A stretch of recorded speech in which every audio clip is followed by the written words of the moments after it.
बिस्मिल्लाहिर्रहमानिर्रहीम। ज़ैनब टीवी की तरफ से मैं आप लोगों के साथ रसूलुल्लाह सल्लल्लाहु अलैहि वसल्लम का बहुत ही प्यारा फरमान शेयर करने जा रही हूँ कि दिल का पलट जाना। हदीस पाक में आता है कि मोमिन का दिल अल्लाह की दो उंगलियों के बीच में होता है, वह जिस तरह चाहे फेर दे।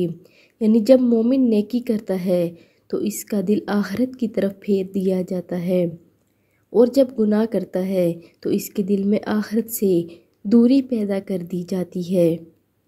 सूरत अहनाम की आयत नंबर 110 है और इसका तर्जमा ये है कि हम इनके दिलों को और इनकी आँखों को ऐसे फेर देंगे जैसा कि वो पहली बार ईमान नहीं लाए थे।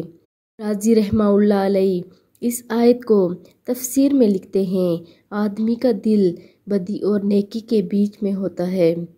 नेकी करता है तो दिल नेकी की तरफ माइल हो जाता है, और अगर गुनाह करता है तो उसका दिल गुनाह की तरफ माइल हो जाता है। अल्लाह रब्बुल इज़्ज़त हमें ऐसे हर एक गुनाह से बचाए जो हमारे दिल की आखिरत से दूरी पैदा करे। आप सब भी इस वीडियो को आगे लाजमी शेयर करें। जज़ाकल्लाह।